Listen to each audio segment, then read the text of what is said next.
Hey everybody, welcome to our Spirit of Stonewall series, where we're celebrating and honoring our Spirit of Stonewall awardees for their contributions to the LGBT community this year. My name is Serafina Scapicchio, my pronouns are she, her, hers, and I'm the Director of Philanthropy at San Diego Pride. And my name is TJ Sagayan, my pronouns are he, him, his, and I am her husband. Indeed. So today we are celebrating allies in the LGBT community with our Friend of Pride Award, which recognizes individuals who do not identify as lesbian, gay, bisexual, transgender, but who have made an exceptional contribution to the LGBT community. Our 2020 Spirit of Stonewall Friend of Pride awardees are David and Jessica Mier. And we are so proud of them and so proud to know them. So I'm going to tell you a little bit about them. As the District Director for Congresswoman Susan Davis, Jessica is responsible for constituent services, community outreach, and implementation of policy, and advising the Congresswoman on LGBTQ+ issues. Her career has shown a long history of commitment to advocating for LGBTQ+ causes, including advocacy work for LGBTQ migrants and ensuring equal rights for our community members in the armed services. And David is the Director of Community Affairs for UC San Diego Health, where he leads the health system's community benefit activities. David's work has been instrumental to the success of the health system's LGBTQ+ initiatives, which include the lighting of the Hillcrest Medical Center during Pride Month, system-wide participation in the Pride Parade and Festival, and service on the health system's LGBTQ+ Health Leaders Advisory Committee, which is working with physician leaders towards establishing a multi-specialty transgender clinic. Love it. Well, the Miers are especially proud of their volunteer work, which I didn't even know this. Both are active members of the Stonewall Citizens Patrol, where Jessica is the secretary, and Mana de San Diego, amazing organization where David is a board member, and the Hillcrest Town Council. So I just want to say, David and Jessica, congratulations. Hey, thank you. We're so proud of you. Well, I have a couple of questions to start with you. And, this is all about allyship. So this award recognizes your outstanding work as LGBTQ allies, and you have been there with our community for years. Can you tell us a little bit about what motivated you to do this work for equality? Sure. So I think at the root of what motivates us is definitely a strong sense of fairness. And so that kind of is, it permeates everything we do. So, just based on the nature of our work, being in the community a lot, and hearing from different nonprofit groups and constituency, Jessica's work with the public and the constituents of the congressional district, we get to hear a lot of different perspectives, a lot of issues that folks are having, and definitely that that internal sense of, well, we know what's going on, we know that we're able to help, and we want fairness in the community. Definitely that's what keeps us going. And again, being out there so often, we know that there's a need, whether it be in our participation as volunteers or contributions, whatever it might be that we can do. We're aware of it. We get to hear how we can help, and really, we have no excuse not to help. So we get engaged, and we're going to continue to do that. Yeah. Well, thank you. Thank you for doing it. We love it. Yeah. And the other thing, I wanted to follow up what Dave said. I think a lot of things is we think about this as a broader issue of fairness, but also it's a personal issue for us. We have family and friends. My sister is part of the LGBTQ+ community. And so her and her fiance and their wonderful little baby, Mateo, are going to live a better legacy for them and a better world for them and his generation. So I think it's personal. I might cry at some point. So I'm warning. Yes, I love it. You're going to make me cry. I love it. But it is a sense of fairness and equity. And when we talk about these issues, it's just not an issue. It's a personal way of life. And I think Dave and I both share that's how we perceive the world. And we want people to be free to be who they want to be, and whatever that means to them, and who they want to present themselves to, and how they want to be presented and acknowledged and accepted. Hey, why not? Love it. Awesome. Well, she gave me the long question here, so bear with me. Yay, Serafina. Delegation. Yeah, delegation. So this year, San Diego Pride is focused on intersections among the many social justice movements with the theme #TogetherWeRise. Nice. I know you both have supported work around immigration rights and anti-racism. Mm-hmm. In your opinion, how can folks in San Diego continue to move forward in bringing these various causes together? Sure. I think I'll take that one first. I think first I want to thank San Diego Pride for all the work that they're doing, that they've done and are doing to elevate the voices of immigrant communities and the voices of our Black brothers and sisters. I think that is such a critical voice, and helping, and the fact that you guys are helping us elevate those voices is just so important to the community. But I think, given the year that we've had under this administration, right away, because that's what I want to do. We've seen immigrant communities be attacked. We've seen this administration go after families and deport them, and deporting moms and dads and cousins and uncles, and for just being here and contributing to the fabric of our country. And I think the community didn't just stand idly by saying, hey, we're going to let this happen. They came together, started the San Diego Rapid Response Network, and really kind of gave teeth to the community to fight back. Mm-hmm. And I think that's what San Diego does best. They step up and show up. And I think that's, we can't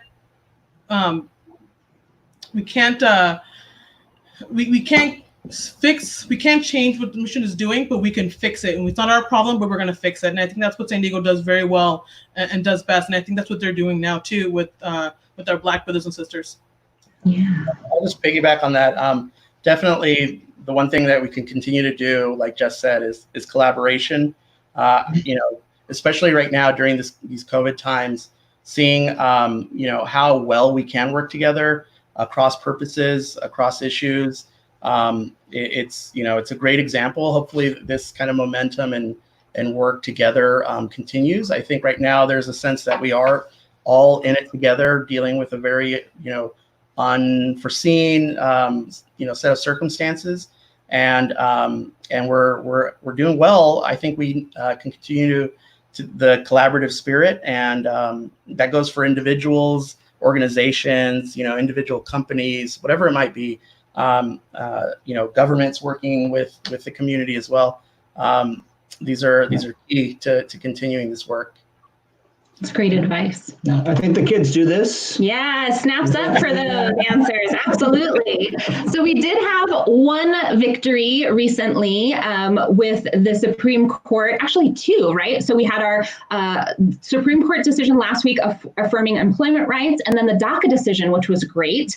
So we can celebrate those decisions that were particularly unexpected, but we still have a ways to go. As we kind of talked about, our transgender siblings are still 5 times more likely to be unemployed than their cisgender counterparts, despite supportive policies in San Diego and in California as a whole. So I'm asking you two, because you are policy people, how do we address this? How can allies and employers in San Diego take steps to close these hiring wage gaps? Sure. I can't understate how important last week's Supreme Court opinion was. It is going to change things. We're already seeing incredible changes across the country, and states, either are definitely changing things already as a result. But we need to do more of that. Looking at that opinion, it was very clear what the Supreme Court was kind of signaling to lawmakers, especially legislative bodies. It's that we need to continue to create legislation that's clear, that's direct, no level of ambiguity. If we're ascribing a level of set of rights to our citizens, our people here, then the legislation should be clear. So I think that's one thing that we could all kind of watch and pay attention to, and really ask from our lawmakers is to continue with clear directed legislation to continue to expand rights as they should be, to really gain that sense of fairness and equality in society. On sort of a local or even kind of, on our individual level, definitely, taking part in the process is always important. Again, it's kind of that stuff.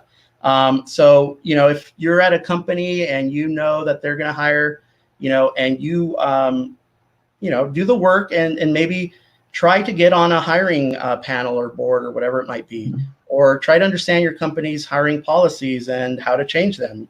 I'm sure they have a process for doing that. And just be engaged in that way. Definitely, if you're going to be part of a board, taking the time to understand implicit bias and all sorts, and being a real contributor to a panel is really important. I know that's that one small thing I always look for opportunities to do, is to join one of our hiring boards. But I also take that obligation seriously. I know that just because I'm friendly doesn't mean I understand.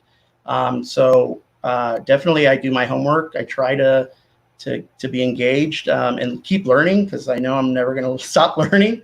But I also know that, me being in the room when an individual with similar, set of experiences and background may feel a little bit more comfortable, less anxious, whatever it might be. Absolutely. And that alone is helpful. I know that I would have countless, instances where just that, a friendly smile even, but somebody understanding your background, that automatically is a big deal. And then your ability to kind of, be part and participate in activities like that will continue to lead to a more equitable and, again, fair process for hiring. And that's something we could all do. Yeah, and I think when we look at, particularly with policies, when we see policies like, rolling back transgender rights on the federal level, particularly, make your voices heard. I mean, we're really more about, vote your interest. What is your interest? Define what that looks like, and then make those voices heard. When we hear people talk about, all kinds of things, but no one is talking about an issue that's important to you, then let us know. Talk to us. We're there to help you. We're there to listen. And it's really kind of cliche to say, but the squeaky wheel does get the oil. So you want to make sure that continues in your conversations, because that's what's really going to move policy forward.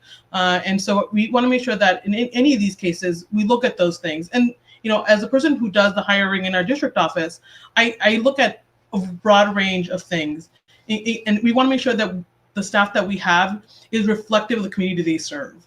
And so obviously making sure that we have representation at every level is ideal.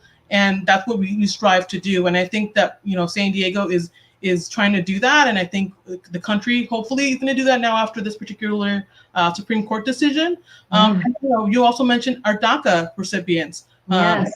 And so, they are such an important fabric to our country. They contribute in ways, we know the numbers, we know how important it is to have them be lawyers, doctors, frontline, nurses and doctors. The fact that they can stay. I mean, I remember watching President Obama release that program, and I was in tears because I thought it was such an important value that we as Americans have. And now the Supreme Court has said, yes, it's a valid program. Now it's our job to make sure that they feel secure and safe. And we're going to keep trying to do just that. And we're going to try to protect all our communities because they're all vulnerable. And we know that moving forward, people will start attacking us individually, but we have to remember that we're better united, we're stronger together.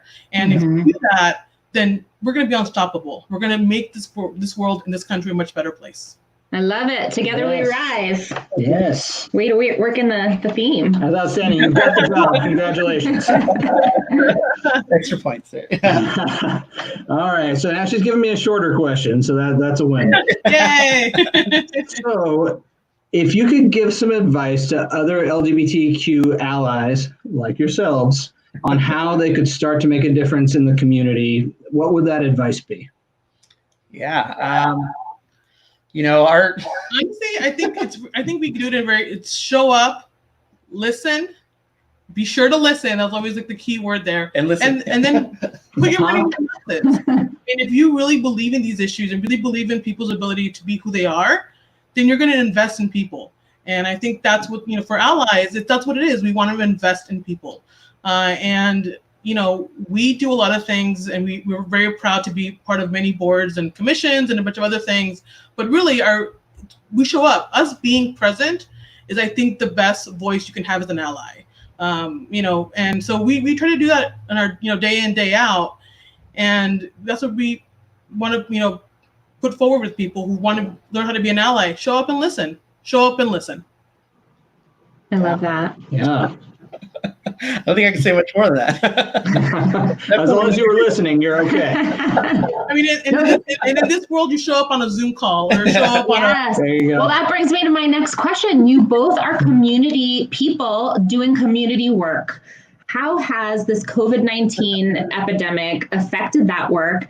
And what challenges do you foresee continuing? And here, my question was for LGBTQ advocacy, but really any advocacy, because even I, am struggling to have those connections with people through a computer. So tell me a little bit about what it's been like for y'all. Yeah.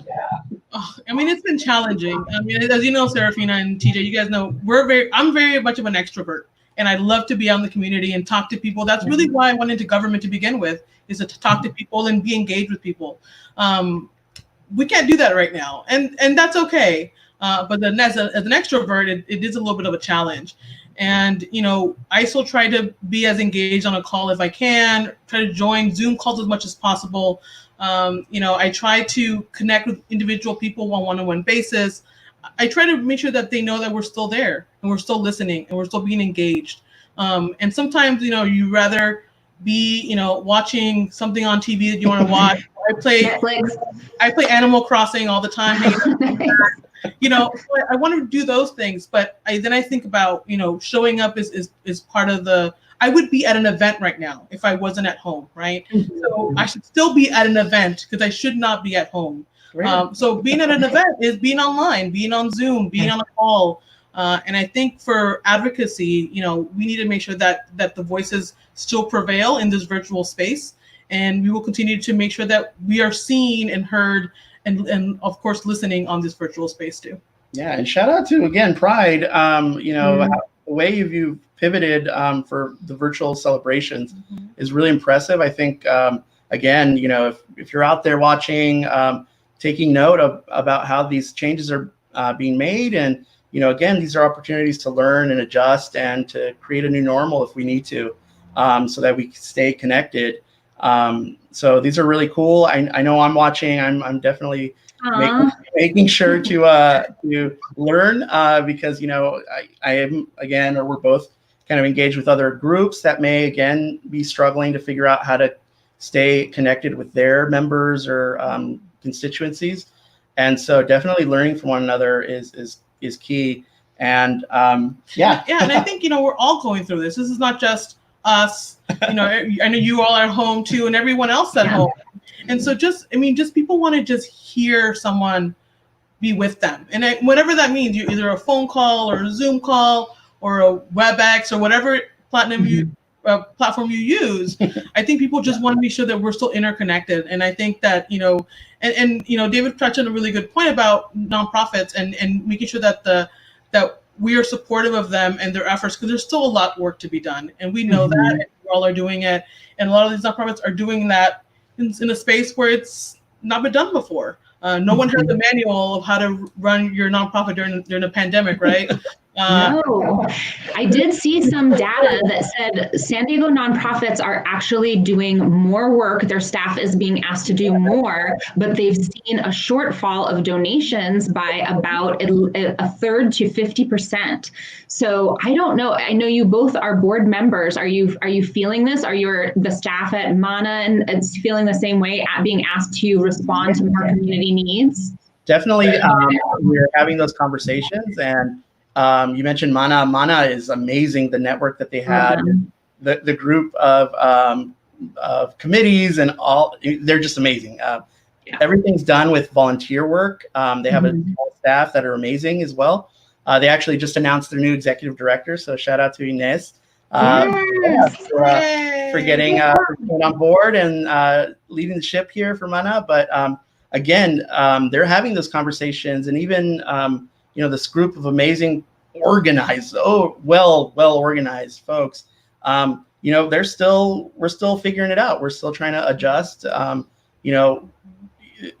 Most groups have, a game plan that consists of, in-person events or meetings, of fundraising strategies and all these. Yeah, Las Hermanitas. How can you do Las Hermanitas virtually? I don't know. Yeah. And the thing is that the needs don't stop. The Hermanitas still need to be supported and still need to feel engaged. And the other thing that, I think David mentioned this before during Mana is a lot of these people didn't have access to internet. The big things that we consider, being able to be on a Zoom call or having a laptop to do it in, some folks don't have access to that. Yeah, that was an incredible effort. They actually got Cox Communication to. Great job, Paula over there, right? Exactly, she's doing a great job. So, Good. They got all of the Hermanitas connected. They actually had Westfield donate computers. And I left them in our cars. Yeah, we helped deliver them. It was cool. That's fantastic. Yeah, if we're going to do this virtually, let's get them set up. Let's do it. Let's continue this work. And so, again, the examples of adjustments and a commitment to continuing these programs. It's important. That's excellent. I love it. Excellent. Well, I'm going to throw in a bonus question just because we're a couple and you're a couple.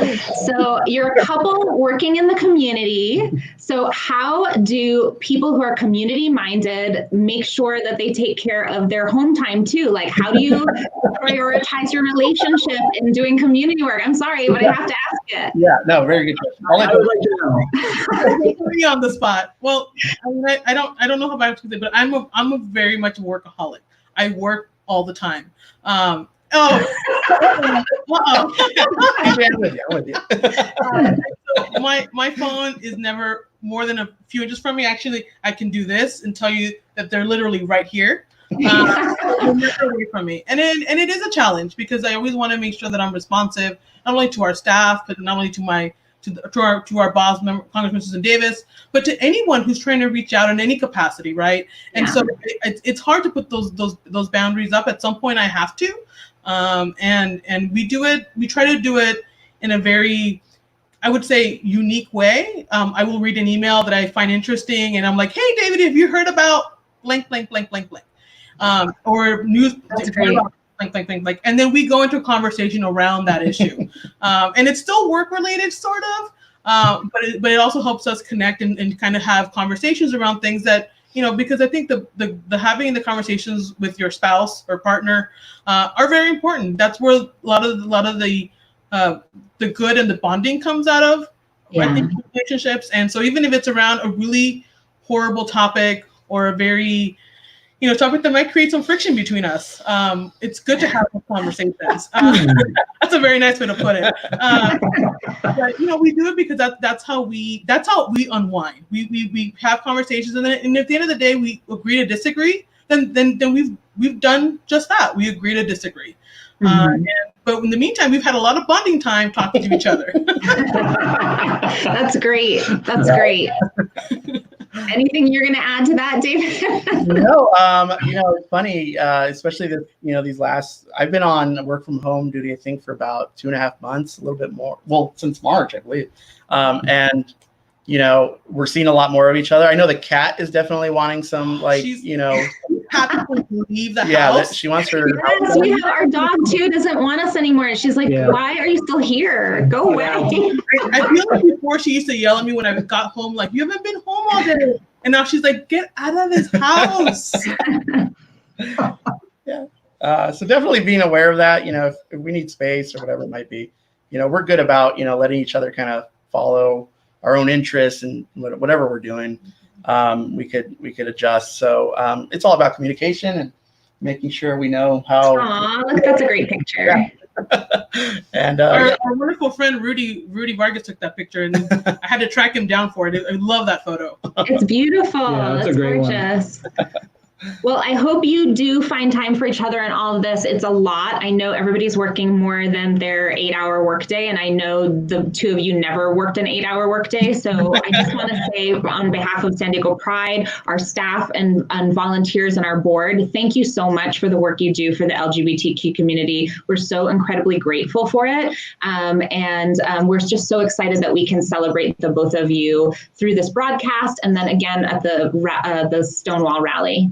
Thank you. We are completely honored and I'm still shocked. I still don't believe that we're here and having this conversation with you. So we really do appreciate it. And I'll say this, we do accept this honor, but with the commitment that we'll continue and we won't stop, and we're gonna really see this almost as a challenge now to keep going and do more. So we love that. Thank you so much for this. Please do. We need your help, and we're here for y'all. So when you need us out in the streets, let us know. We'll be there for you. Right on. I appreciate it. All right. Thank you so much. Thanks, have a good night, everybody. And thanks for tuning in. And please check out our next live update, I think is this Friday. We're going to talk with Frontrunners, who is doing the 5K virtually. I'm actually registered for it. I cannot wait to run it. This will be my first 5K ever. So I hope you tune in and hear all about keeping yourself healthy during COVID. Thank you. Good night. Night.